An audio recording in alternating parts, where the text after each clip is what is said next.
ICC की एशियाई cricket का चीरहरण हो गया। दिन दहाड़े कपड़े फाड़ दिए गए। हांगझाऊ एशियन गेम्स में नेपाल ने टी20 इतिहास में पहली बार ठोक दिए 314 रन। एक खिलाड़ी तो इतनी विकट मार कुटाई पर उतरा कि सिर्फ 9 गेंदों में 50 ठोक दी। मंगोलियाई खिलाड़ियों का बॉल के पीछे दौड़ दौड़ कर फूल गया था दम। ऐसी तबीयत से ठुकाई हुई थी कि बाउंड्री से बॉल लाने में मिनी बस और ऑटो तक लगाने पड़े थे। कुछ तो ई रिक्शा ले आए थे कि सुविधा रहेगी गुरु, बॉल जल्दी वापस ले आएंगे। खिलाड़ी मैदान पर भागे कम और थकान के मारे स्टेचर पर लेटे ज्यादा। मंगोलिया की तरफ बॉलिंग तू कर को लेकर ऐसी तू मैं हुई कि कप्तान को विकेटकीपर तक के ग्लव्स उतरवाने पड़ गए। कई बॉलर तो चाबी कार में रह गई है, लेकर आता हूं बच्चे की पेरेंट टीचर मीटिंग में जाना है। गीजर ऑन ही छोड़ दिया है, अभी बंद करके आता हूं, पासबुक अपडेट करवाना है, जैसी हरकत पर उतर आए थे। हद तो तब हुई जब नेपाल के एक खिलाड़ी महज 34 गेंदों पर शतक जमाकर शर्मा जी के लड़के रोहित का रिकॉर्ड भी जमींदोज कर दिया। नेपाल ने इतने रन बनाए कैसे? क्रिकेट स्कोरर का दिमाग भंड हो गया। कई रोते किलपते रहे, कुछ तो पागल होते होते बचे। हाय दैया, कैसे बना गए यह स्कोर? अब कौन पार कराएगा मेरी नैया? फैब 4 कंट्रीज का क्या होगा? अब 9 से कम गेंदों में किससे हाफ सेंचुरी बनवा लेंगे? गेल तो पतली गली से निकल लिया है, कौन उठाएगा ये बोझा? उधर मंगोलिया में तो राष्ट्रीय रोना किलपना मचा हुआ है। 100 बरस पुराना एक बुढ़ऊ तो टीले पर बैठकर छाती पीट रहा है। कई बार फिसलकर नीचे लुढ़क चुका है, लेकिन फिर टीले पर चढ़ जाता है। पूरा देश उसे टीवी पर दिखा रहा है। कोई चैनल उन एक्सपर्ट को तलाश रहे हैं जो स्टूडियो में बैठकर इस हार में जीत की तलाश कर बाजीगर बन सके, आधा किलो मरहम लगा सकें। मंगोलियाई खिलाड़ी जब खेल रही थी तो पूरा देश जरूरी काम छोड़कर टीवी के सामने जुटा हुआ था।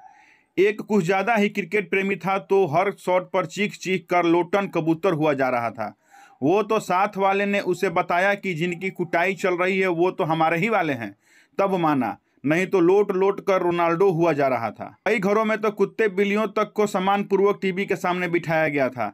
टीम की तरह उनकी हालत भी खराब होती रही। उन्हें भी अपने मालिक के साथ भौंक भौंक कर और फिर क्याऊं क्याऊं करके अपनी अपनी खुशी और दुख का प्रकट करना पड़ा। बेचारों को स्वामी भक्त के शाश्वत रिप्रेजेंटेटिव होने की परंपरा का पालन करना पड़ा। हालांकि ये तय ही नहीं कर पा रहे थे कि ऐसा अपना मालिक काहे पगलैट हुआ जा रहा है। कई सीनियर किस्म के कुत्ते तो इस सिचुएशन से ट्यूनिंग बैठा चुके थे। वे मालिकों की ऐसी भयंकर खुशी प्रकट करने के क्षणों में भी संयमित बने रहकर सिर्फ पूंछ हिलाकर काम चला रहे थे। मालिक ज्यादा खुश हुआ तो टीवी पर देखकर सामने वाले खिलाड़ी पर ही भौंक दिया। वे खेल में ज्यादा टांग नहीं अड़ाते, मालिक पर नजर रखते हैं। कई मामलों में मालिक से भी ज्यादा व्यवहारिक होते हैं। बड़े खिलाड़ियों को देखकर जान चुके हैं कि उन्हें तो खेल के पैसे, विज्ञापन के पैसे, जीते तो जनता के पैसे, हारे तो कहीं और से भी पैसे, यानी हर ओर से पैसे मिलते हैं। हमारा मालिक क्यों बेगानी शादी में अब्दुल्ला टाइप दीवाना हुआ जा रहा है, इस पर ज्यादा दिमाग नहीं लगाते। इस कारण वे टीवी से ज्यादा मालिक पर नजर रखते हैं। मालिक उनके IQ लेवल को नहीं जानता, वे बताना भी नहीं चाहते। रोटी पानी का जुगाड़ बना रहे इतना जरूरी है उनके लिए, इसलिए चेहरे पर भोलेपन, मूर्खता की ताजगी भरी चमक हमेशा रखते हैं। इसलिए कुत्तों का वफादार ब्रांड सदियों से साख कायम रखे हैं। कुत्ते हैं इसीलिए इन फिजूल की बातों पर ज्यादा नहीं सोचते, हल्की सी पूंछ हिलाकर ही मुद्दा उड़ा देते हैं। तो बात चल रही है मंगोलिया क्रिकेटरों की नेपाल के खिलाफ दुर्दशा की। वहां के लोग भले हैं, विचार करते हैं कि सदियों पहले चंगेज खान ने दुनिया को बड़ा सताया था, अब दुनिया की खुशी में हमारी खुशी है। इस बात पर वे नेपाल को बिना लड़े जीत जाने देते हैं। जिन एक्सपर्ट को लाया गया है उन्हें निजी तौर पर बताया है कि मंगोलिया के लिए इस खेल में जीत हार से ज्यादा दुनिया की खुशी मायने रखती है और रोटी पानी का जुगाड़ चलता रहे, कुत्तों की खुशी इसी में है। पूरे दृश्य पर हम कोई टिप्पणी नहीं कर रहे हैं, लेकिन A+B=2 जैसा सीधा साधा समीकरण ऐसा बता रहा है।